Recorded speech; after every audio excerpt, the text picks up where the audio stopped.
આપણે પોરબંદરમાં આવેલ એક ગુફાના રહસ્યની વાત કરીશું। પોરબંદરમાં આવેલ જાંબુવંતી ગુફાની છતમાંથી ટપકતા પાણીના પગલે અહીં જમીન પર સેંકડો શિવલિંગ રચાય છે। આમ તો કૃષ્ણ દ્વારકામાં રહ્યા, પરંતુ દ્વારકાથી લઈ સોમનાથ અને પોરબંદર સુધી તેમની હાજરી વર્તાય છે। પોરબંદરમાં એક એવી જગ્યા આવેલી છે જૂનાગઢમાં વર્ષોથી પડદા માટે જાણીતું એક જ સ્થળ, જ્યાં તમને જોવા મળશે પડદાની વિશાળ રેન્જ સાથે નવા ફર્નિચર અને સોફા ઇન્ટેરિયર ડિઝાઇન મુજબ બનાવવા માટે એક મુલાકાત અવશ્ય લ્યો। તળાવ દરવાજા સહયોગ ચેમ્બર સામે જૂનાગઢ, જ્યાં કૃષ્ણની હાજરીના પુરાવા આજેય મોજૂદ છે। પોરબંદરની આ જગ્યા જાંબુવંતીની ગુફા તરીકે ઓળખાય છે। આમ તો જાંબુવંતીની ગુફા અહીં બનતા શિવલિંગ માટે જાણીતી છે। જાંબુવંતીની ગુફામાં અમરનાથની જેમ જ સ્વયં શિવલિંગ સર્જાય છે। એ પણ એક કે બે નહીં, સેંકડો શિવલિંગ સર્જાય છે। ગુફાની છતમાંથી ટપકતા પાણીના પગલે અહીં જમીન પર શિવલિંગ રચાય છે। આ સ્વયંભૂ શિવલિંગના દર્શન માટે વર્ષોથી લાખોની સંખ્યામાં શ્રદ્ધાળુઓ અહીં આવે છે। તો ચાલો આ અદ્ભુત ગુફાનું રહસ્ય અહીં વસતા સેવા આપતા સેવક પાસેથી જ જાણીએ।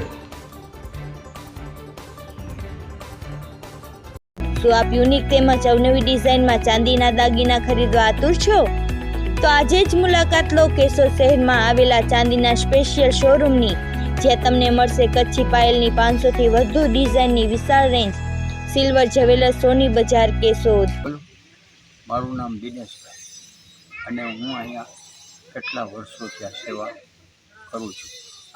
આ જગા છે ને, એમાં તમે જેટલી શિવલિંગ જોશો ને એ બધી પાણીના ટપકાથી થયેલી છે, કોઈએ મૂકેલી નથી। પછી તમે દયા શંખ જોયો, એ પણ પાણીના ટપકાથી। પછી છેલ્લે પૂજા કરેલી શિવલિંગ જોઈ, એ રુદ્રાક્ષના પારા જેવી।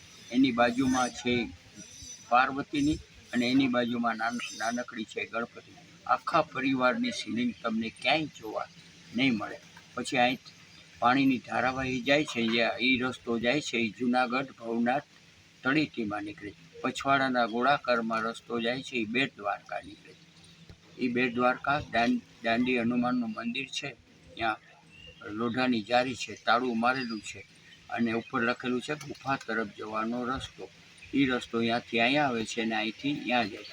પછી કૃષ્ણ ભગવાન ઉપર મણી ચોરીનો આરોપ આવે છે। હવે એ મણી યાદવ કુળને પ્રાપ્ત થઈ હતી। તો યાદવ કુળના બે દીકરા, મોટો સતરાજી, નાનો પ્રશાંત, મણી લઈને દ્વારકા આવ્યા। દ્વારકા સોનાની બનાવી, એ દરિયામાં સમાઈ ગઈ, હજી સુધી કોઈને મળી નથી। પછી નાનકડો ભાઈ પ્રશાંત મણી લઈ જંગલમાં ફરવા ગયો, એમાં સિંહે શિકાર કરી નાખ્યો, સિંહ ખાઈને વયું ગયું। એમાં જાંબુવંત અને એની દીકરી જંગલમાં નીકળ્યા, એમાં એને મણી મળી, મણી લઈને ગુફામાં આવી ગયા। પછી ઘોડો એકલો એની જગ્યાએ પાછો આવ્યો, એટલે મોટો ભાઈ સતરાજી કૃષ્ણ ભગવાનને કહે કે મારો ભાઈ આવ્યો નહીં, હાલો આપણે તપાસ કરવા જઈએ। અને તપાસ કરવા આવ્યા તો સબ હતું પણ મણી નથી। પછી કૃષ્ણ ભગવાને કીધું કે કોઈ જનાવર કે કોઈ માણસ લઈ ગયો છે। તો કે તો હાલો આપણે શોધીએ। બે દી લગી જંગલમાં શોધી, મણી મળી નહીં।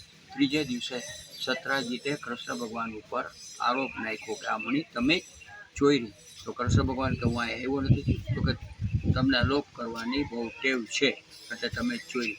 જ્યાં લગી તમે મને મણી નહીં આપો, ત્યાં લગી હું જેટલા માણસો મળશે એ બધાને કહીશ કે કૃષ્ણ ભગવાન મણીનો પણ ચોર અને માખણનો પણ ચોર। તો કૃષ્ણ ભગવાન કે તું દ્વારકા વયો જા, હું આ જંગલમાંથી મણીને ગોતીને આવી, ત્યાં લગી હું દ્વારકાના દર્શન નહીં કરું।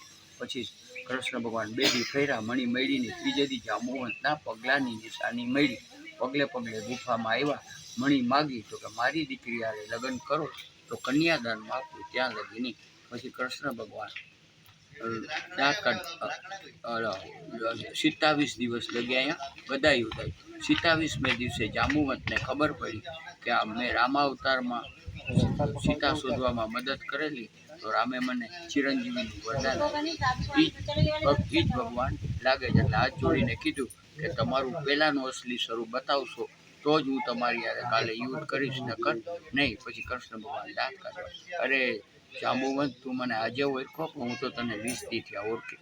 પછી બે ભેટા કર્યા, પછી અહીંયા આવી ને બ્રહ્મા વિષ્ણુ મહેશ અહીંયા આવીને લગ્ન કર્યા. જો હવનકુંડ પણ ત્યાં છે.